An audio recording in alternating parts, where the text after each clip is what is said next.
Hey, what's up guys? This is Wolfee with Nomadic Van. Talking about stereos today. We're going to show you how to take the front panel off of the dash so that you can get behind your stereo.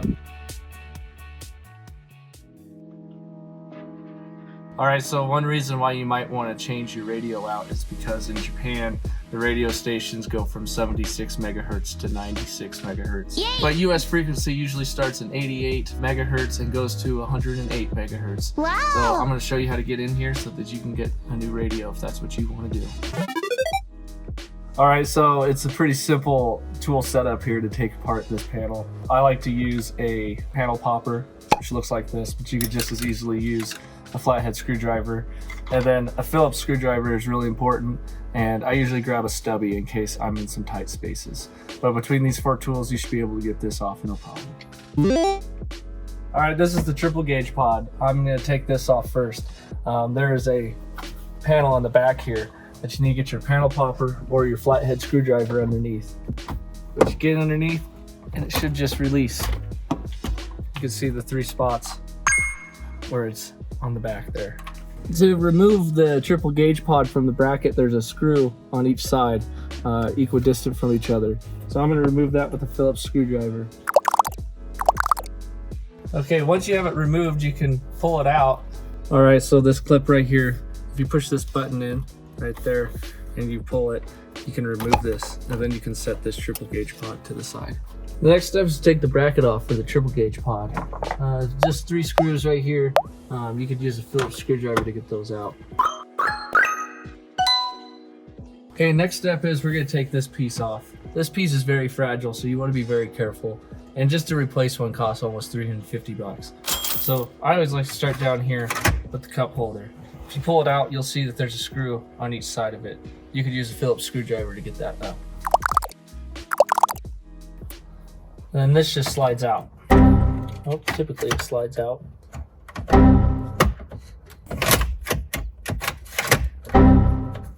I'm wondering why it's... You can give this a little lift and it should slide out of there, and you can set this cup holder aside. Alright, so after you've removed those 2 screws, there's 2 more screws up here at the top that you'll want to remove as well. You could use your Phillips screwdriver to do that.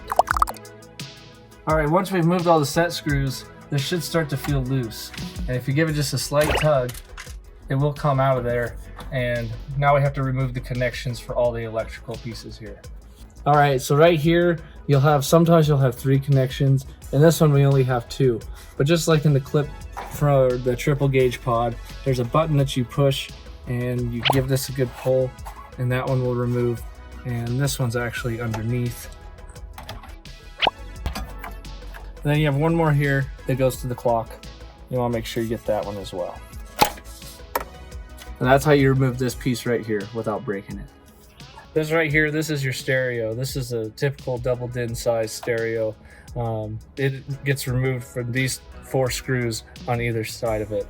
And you could use a Phillips screwdriver to get to those. All right, this should just pull out. You have to do a little bit of wiggling. It's a little bit of a tight space there. But here's the back side. I always start by removing the tightest cable. Seems to be this guy right there. You've got the antenna right here. You've got the auxiliary right there.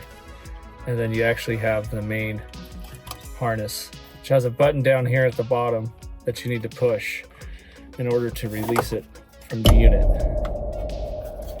Alright, so I rigged up this radio harness for the stereo that I'm going to install. This guy right here, we'll leave the part number in the description below so you guys can find it for yourself. But this is for all L400s, and it has all the necessary wiring components you need for a typical stereo that you would get at any store. And again, you're looking for the double DIN size, but this particular stereo has 2 different parts. You connect the wires with similar colors. If there's any concern or any question of how to connect those, you can follow the instructions that are actually on provided with the device. Okay. The one thing you see here that's not connected is the ground wire. And in some cases there is a ground wire coming through the head unit, but in this case there's not. So I'm going to have to run my own ground wire from the chassis. When I'm reconnecting a new ground wire, Any one of these bolts here connected to the chassis are great choices. So I'll run a wire from there and I'll connect it to this one ground wire that's attached to the harness. So I am going to strip this back, make sure we keep those wires nice and twisted. But I am actually going to connect this to what I call a bullet connector. And the reason I'm going to do that is if I ever want to remove the head unit in a later time, I won't have to unscrew the ground from the chassis to remove the whole head unit.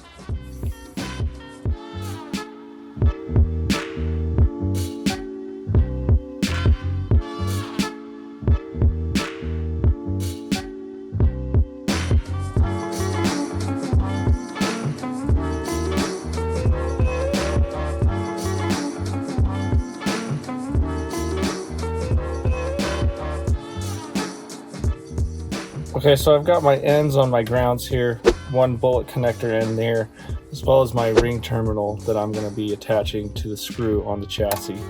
But this comes together just like so. You could also use a spade connector if that's more available to you.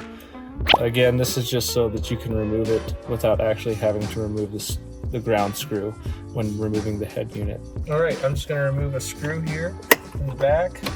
I'm going to choose that one right there.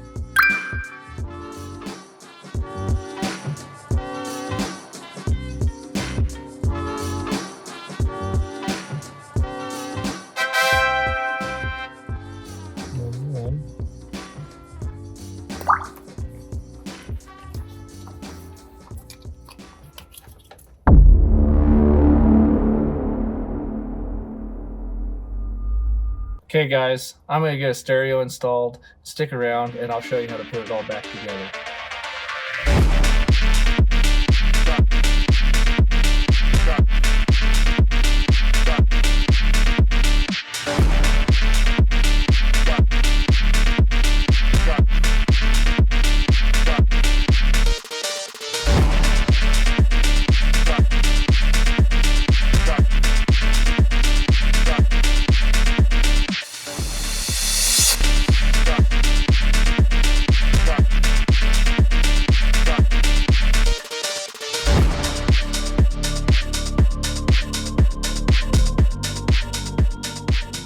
All right, we got the new stereo installed.